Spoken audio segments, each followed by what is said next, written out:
Kenangan indah mata bertamu mempersona menawan rindu. Seakan dunia menyebut namamu syahdu, dua menjadi satu. Kusangka sinar menjelma, rupanya hijab mula terbuka. Pandangan bertukar warna, membuatku gelap gelita.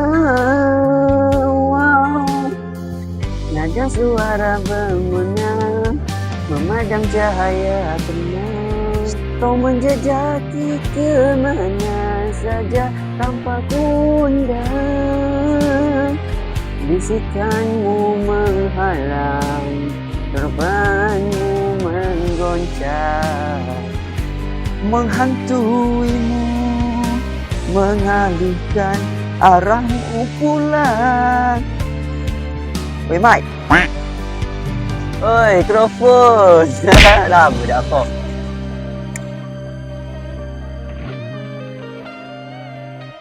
Hey.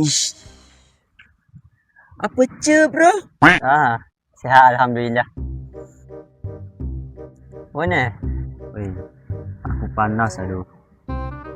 Aku punya bos kat tempat kerja tu. Kenapa? Dia punya perangai tu palat. Palat bro. Kenapa? Sakit tengkak dimarahinya. Kenapa boleh jadi macam tu? Kebiasaannya santet fuki. Hah? Santet fuki? Benda maksudmu aku tak faham lah.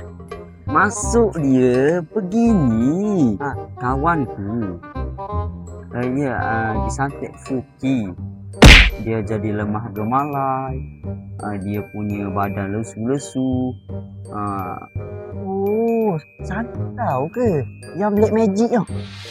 Iya. Black magic. Santet. Santau. Ya. Apa boleh kena dekat kamu? Siapa yang buat? Fuki tu. Fuki tu benda pula. Nama beliau. Nama yang santet pada nama santetmu. Yeah. Zulkifli. Oh, singkatannya Fuki. Oh. Baik. Macam mana engkau tahu yang mu ni kena santau? Benda simptom dia. Simptom dia ibarat somtam. Dah makan nang tu. Makanan? Simptom yang sebenarnya adalah setiap kali teman nak basuh baju, nak jemur kain kering. Ush. Yo, Yusaf. serius ah? Tapi teruk dah mo.